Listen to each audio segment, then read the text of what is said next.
Hello বন্ধুরা, তো দেখুন আজকে একটা নতুন ভিডিও নিয়ে চলে এসেছি। এখানে আমি 1 লিটার দুধ জাল দিচ্ছি, পুরো ঘন দুধ। আর আমি আজকে বানাবো তো হায়দ্রাবাদি নিজামি ক্ষীর বানানোর জন্য এখানে আমি নিয়েছি 1 লিটার দুধ। দুধটা একটু স্লো করে জাল দেব। এখানে আমি ভিজিয়ে নিয়েছি গোবিন্দভোগ চাল। এর স্পেশাল মানে চালের বদলে এখানে আমরা মোটা মোটা যে সাবুদানাগুলো হয় সেগুলোই আমরা দিয়ে নেব, মানে দিলে বেশি ভালো হবে। কিন্তু আমার কাছে সাবুদানা ছিল, কিন্তু আমাদের বাড়িতে ইঁদুরে নিয়ে চলে গেছে, তো সাবুদানাগুলো আমি এখন পাচ্ছি না, তো তার জন্য আমি চাল দিয়ে করছি। আপনারা পারলে মোটা মোটা সাবুদানা আধ ঘন্টা ভিজিয়ে রেখে সেটা দিয়ে করবেন, আরও ভালো আসবে। তো সেম প্রসেস, শুধু চালের বদলে সাবুদানা।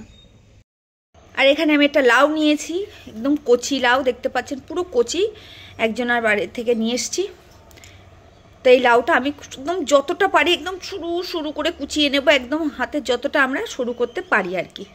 এখানে আমি হাফ লাউ দেব আর হাফ দেব না, কেন লাউটা আমি ভেবেছিলাম ভীষণ কচি, হ্যাঁ কচি, কিন্তু তবুও অনেকটা পুরু, মানে অনেক বেশি ভারী। আর দেখতে পাচ্ছেন অনেক পুরু লাউ, এই জন্য আমি আধখানা দেবো, যেহেতু চাল দেব। আমি কুচিয়ে নিয়েছি লাউটা, একটু গরম পানি দিয়ে একটু সিদ্ধ করে নেব, একদম অল্প সিদ্ধ করে নেব। অল্প একটুখানি পানি দিয়েছি, যেহেতু লাউ থেকে পানি বার হবে, তো এটা একটু ফুটিয়ে নেব। ফুটে গেছে, এবারে আমি এটা ভালো করে একটা কাপড়ের মধ্যে দিয়ে চেপে রসটা বার করে নেব। দেখছেন লাউটা সিদ্ধ করে আমি এখানে পানি ঝরিয়ে নিয়েছি, একদম ঝরঝরে হয়ে গেছে লাউটা। একটা চাটি নিয়েছি, চাটিয়ে দিয়ে দেবো খানিকটা ঘি, এখানে 2 চামচ ঘি দিয়ে দেব। তো ঘিটা গরম হয়ে গেছে, ঘির মধ্যে দিয়ে দেবো আমি এই লাউগুলো ভেজে নেব ভালো করে। ভাজা হয়ে গেছে, কালার একটু চেঞ্জ হয়ে গেছে, এবার আমি এটা নামিয়ে নেব। দেখুন দুধটা ফুটে গেছে, দুধটা পুরো ফুটে গেছে। দুধের মধ্যে আমি দিয়ে দেব এই লাউগুলো, সব দিয়ে দেব আমি দুধের মধ্যে। একবার এইভাবে করে খেয়ে দেখবেন, দারুণ খেতে হয়।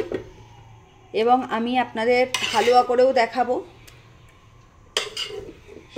আর আমার ভিডিওগুলো যদি ভালো লেগে থাকে সাবস্ক্রাইব করে লাইক করে পাশে থাকবেন। অনেক দিন ধরে খাচ্ছি, পরিশ্রম করছি, মনিটাইজেশন অন হয়ে গেছে, এই জন্য বন্ধও করতে পারছি না। তো পাশে থাকবেন, একটা করে সাবস্ক্রাইব করলে, লাইক করলে আপনাদের কিছু হবে না, কিন্তু আমি অনেকটা এগিয়ে যেতে পারবো। এবং আমার মতো যারা ছোটো ইউটিউবার আছে, যারা অনেক কষ্ট করছে, পরিশ্রম করছে, বিশেষ করে রান্না করতে প্রচুর পরিশ্রম করতে হয়, তো তাদের জন্য একটা করে লাইক অবশ্যই করবেন আর একটা করে সাবস্ক্রাইব করে রাখবেন। তো দেওয়ার পরে আমি খুব সুন্দর করে এইভাবে ঘুটে নেব, দেখতে পাচ্ছেন ঘুটে নিচ্ছি। এবার এর মধ্যে চালগুলোও একেবারে দিয়ে দেব, চালগুলোও দিয়ে দিয়েছি, দিয়ে ভালো করে আমি নাড়তে থাকবো, এইভাবে ভালো করে একটু ঘুটে নেব। তো দেখুন এবারে এখানে একটু দিয়ে দেব লবণ। এটা ফুটে গেছে, আমি গ্যাসটা স্লো দিয়ে রেখেছি। সেদিন আমি করেছিলাম গাজরের মানে চালের পায়েস, আজকে করছি লাউ আর চালের পায়েস। তো আপনাদের যদি ভালো লাগে তাহলে অবশ্যই পাশে থাকবেন। আর আমার যারা পায়েস আর গাজরের আর চালের মানে পায়েসটা দেখেননি, তারাও দেখে আসবেন আমার চ্যানেলে গিয়ে। তো দেখতে পাচ্ছেন এখানে পায়েসটা পুরো গলে গেছে আর ঘন হয়ে গেছে। এবারে দিয়ে দেবো এখানে আমি 1 কাপ চিনি। আপনাদের মানে আপনারা যতটা মিষ্টি খান সেই হিসাব করেই আপনারা চিনিটা দেবেন। দেওয়ার পরে খুব সুন্দর করে আমি এটা এইভাবে চামচ দিয়ে গুলিয়ে নেব। আর সাইডে যেভাবে লেগে থাকে সেগুলো আমি এইভাবে আবার দিয়ে দেব।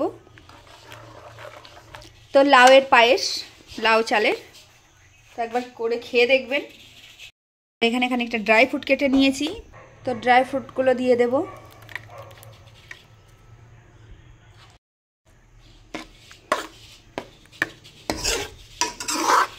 একদম ঘন, কত সুন্দর পায়েসটা হয়েছে দেখতে পাচ্ছেন। পায়েসটা হয়ে গেছে প্রায়। এখানে দিয়ে দেবো আমি এলাচের গুঁড়ো। এলাচটা আমি ভালো করে গুঁড়ো করে নিয়েছি, বাড়িতে এলাচের দানা ভালো করে গুঁড়ো করে আমি দিয়ে দিলাম।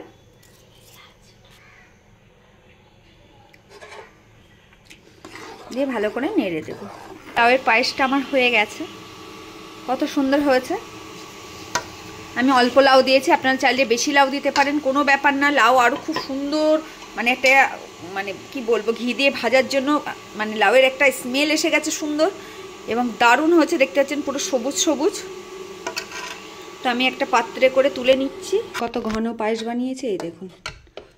আমি আবার 1 লিটার দুধ লাস্টে দিয়েছিলাম, 2 লিটার দুধ দিয়ে করেছি মোট। 1 লিটার দিয়ে মনে করলাম না একটু বসা বসা করবো দইয়ের মতো, সেই জন্য। আর লাউগুলো দেখতে হচ্ছে পুরো গলে গেছে, গালে দিলে পুরো গালের মধ্যে হয়ে যাবে, আর ঘিয়ের একটা স্মেল আসবে, খেলে বুঝতেই পারবেন না এর মধ্যে লাউ দেওয়া আছে। এবার এখানে আমি কটা ড্রাই ফ্রুট দিয়ে দেব, এগুলো আমি কেটে রেখেছি। একবার খেয়ে দেখবেন এইভাবে করে যে কত সুন্দর লাগে। তো দেখতে পাচ্ছেন লাউয়ের পায়েসটা সেদিন করেছিলাম অরেঞ্জ, আজকে করেছি সবুজ। তো দারুণ হয়েছে দেখতে পাচ্ছেন, এবং এত সুন্দর একটা খুশবু বার হচ্ছে আপনার কি বলবো। তো এই ধরনের ভিডিওগুলো দেখার জন্য আমার পাশে থাকবেন।